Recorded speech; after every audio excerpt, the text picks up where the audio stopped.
नमस्कार। चलिए आज एक सफर पर चलते हैं।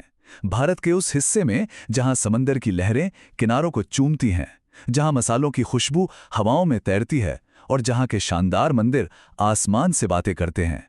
ये है दक्षिण भारत की गौरवशाली गाथा। अच्छा, एक बात सोचिए। जब भी हम भारत के इतिहास की बात करते हैं तो जिक्र किसका होता है? ज्यादातर उत्तर के साम्राज्यों का, है ना? लेकिन आज हम इसी सोच को थोड़ा बदलेंगे, क्योंकि दक्षिण की अपनी एक अलग, उतनी ही शानदार और अक्सर नजरअंदाज कर दी जाने वाली कहानी है। जी हाँ, दक्षिण भारत का अपना एक महाकाव्य है। एक ऐसी कहानी जो पत्थरों पर उकेरी गई, समुंदर के जरिए लिखी गई और कविताओं में गाई गई। इसकी जड़ें बहुत गहरी हैं, हजारों साल पुरानी महाभाषाण संस्कृति तक जाती हैं। ये वो दौर था जब लोग अपने प्रियजनों की याद में बड़े बड़े पत्थर लगाते थे। इन्हीं पत्थरों से हमें एक संगठित समाज के पहले सबूत मिलते हैं और ये पता चलता है कि आगे आने वाले महान साम्राज्यों की नींव बहुत पहले रखी जा चुकी थी। तो चलिए कहानी की शुरुआत करते हैं संगम युग से। ये वो समय था जब दक्षिण भारत में पहली बार बड़े बड़े और ताकतवर राज्यों ने सिर उठाया। और हमें इस दौर के बारे में जो कुछ भी पता है वो सब संगम साहित्य से आता है। ये वो कविताएं और ग्रंथ हैं जिन्हें मदुरै में पांड्या राजाओं की देखरेख में कवियों की सभाओं में इकट्ठा किया गया था। तो इस कहानी के हीरो कौन थे? वो थे मूवेंदर। इसका मतलब है 3 महान सरदार। ये नाम उन 3 सबसे शक्तिशाली राजवंशों के लिए इस्तेमाल होता था जिन्होंने इस सुनहरे दौर में दक्षिण भारत पर राज किया: चेर, चोल और पांड्य। और ये देखिए, एक ही नजर में ये तीनों महाशक्तियां। केरल के चेर, जिनका निशान था धनुष और बाण, अपने मुजरिस बंदरगाह से रोम के साथ मसालों का जबरदस्त व्यापार करते थे। फिर थे चोल, कावेरी डेल्टा के मालिक, जिनका बाघ का निशान उनकी ताकत को दिखाता था। और आखिर में पांडे, जो अपने मोतियों के लिए दुनिया भर में मशहूर थे। इनका निशान था मछली और इनकी राजधानी मदुरै कला और साहित्य का बहुत बड़ा केंद्र थी। और अब एक ऐसी बात जो वाकई हैरान कर देती है। चोल राजा करिकाल ने कावेरी नदी पर कल्लनई नाम का एक बांध बनवाया था।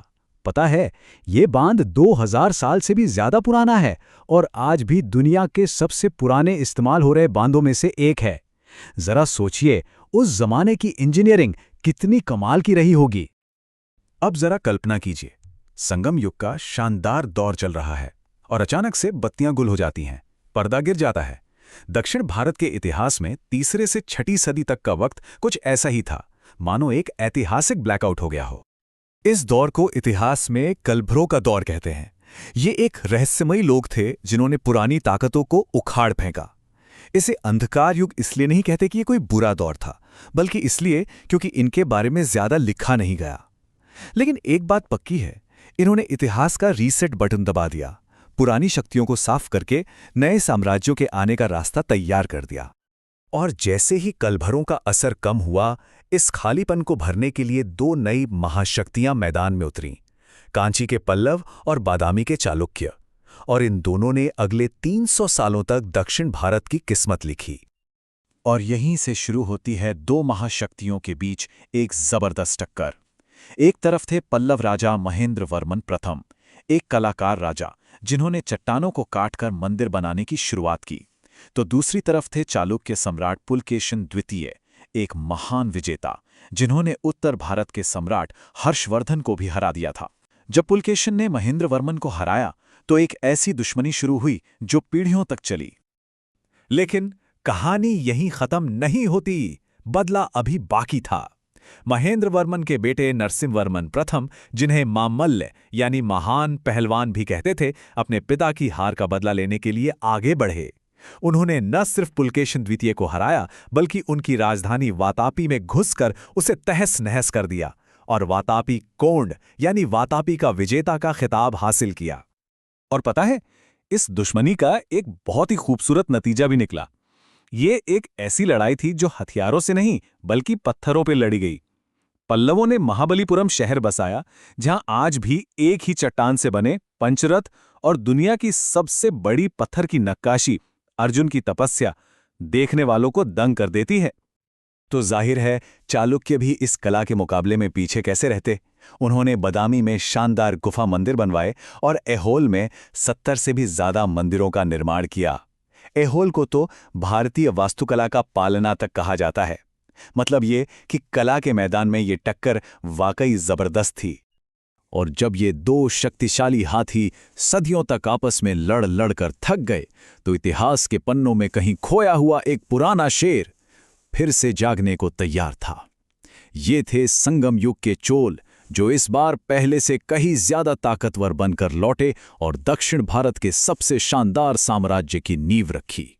उनकी ताकत का अंदाजा बस इस एक लाइन से लगा लीजिए। बंगाल की खाड़ी अब खाड़ी नहीं रही, ये एक चोल झील बन गई। शाही चोलों ने एक ऐसी नौसेना बनाई थी जिसकी मिसाल पूरे भारतीय इतिहास में नहीं मिलती। इस महान साम्राज्य के दो सबसे बड़े नायक थे। पहले राजराज प्रथम, जिन्होंने दक्षिण भारत और श्रीलंका को जीता और तंजावुर का वो विशाल बृहदीश्वर मंदिर बनवाया। और फिर आए उनके बेटे राजेंद्र प्रथम, जो अपने पिता से भी एक कदम आगे निकल गए। उनकी सेना उत्तर में गंगा नदी तक जा पहुंची और उनकी नौसेना ने समंदर पार करके दक्षिण पूर्व एशिया के श्री विजय साम्राज्य पर भी जीत हासिल की। लेकिन चोलों की विरासत सिर्फ लड़ाइयों और जीत तक ही नहीं थी।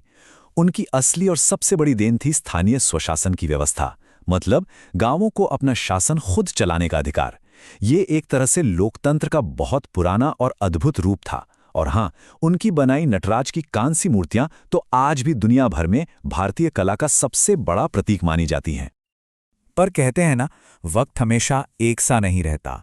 13वीं सदी आते आते शक्तिशाली चोल साम्राज्य कमजोर होने लगा और दक्षिण भारत एक बार फिर छोटे छोटे राज्यों में बिखर गया। और ठीक इसी समय उत्तर से एक नया तूफान दक्षिण की तरफ बढ़ रहा था। ये तूफान था दिल्ली सल्तनत के हमलों का। इन हमलों ने दक्षिण के राज्यों को तहस नहस कर दिया, मंदिरों को लूटा गया। एक पल को तो ऐसा लगने लगा कि दक्षिण के हजारों साल पुरानी संस्कृति और धर्मी खतरे में पड़ गया है। और इसी संकट की आग से जन्म हुआ दक्षिण के आखिरी महान हिंदू साम्राज्य का, विजयनगर साम्राज्य। 1336 में हरिहर और बुक्का नाम के दो भाइयों ने इसकी नींव रखी, जिसका मकसद था दक्षिण के धर्म की रक्षा करना। ये साम्राज्य महान राजा कृष्णदेवराय के समय में अपनी बुलंदी पर पहुंचा, लेकिन 1565 में तालीकोटा की लड़ाई में इसका एक दुखद अंत हो गया। और इस साम्राज्य के सबसे महान सितारे थे कृष्णदेवराय। वो सिर्फ एक ऐसे योद्धा नहीं थे जिसे कोई हरा नहीं पाया, बल्कि वो कला और साहित्य के भी बहुत बड़े संरक्षक थे। उनकी राजधानी विजयनगर, जिसे आज हम हम्पी के नाम से जानते हैं, उस जमाने में दुनिया के सबसे अमीर और सबसे खूबसूरत शहरों में से एक थी। साम्राज्य बने और मिट गए, राजा आए और चले गए, लेकिन उनकी बनाई विरासत वो अमर है। वो आज भी दक्षिण भारत की मिट्टी में, वहां की हवा में और लोगों की आत्मा में जिंदा है। तो आज हमें क्या याद रखना चाहिए इस पूरी गाथा से? तंजावुर से लेकर हम्पी तक फैले वो शानदार मंदिर, पत्थर और कांसे में ढली वो बेमिसाल कला, एक बहुत ही उन्नत शासन व्यवस्था और समंदर पार व्यापार करने का हुनर, और सबसे बढ़कर एक ऐसी संस्कृति की कहानी जो हर मुश्किल के बावजूद न सिर्फ जिंदा रही बल्कि और भी निखर कर सामने आई। संगम के कवियों से लेकर विजयनगर के योद्धाओं तक ये कहानी सिर्फ राजा महाराजाओं और लड़ाइयों की नहीं है। ये कहानी है कला की, प्रशासन की और हर चुनौती से लड़ने के जज्बे की। तो सवाल ये है कि इतिहास की ये अमर विरासत हमें आज क्या सिखाती है?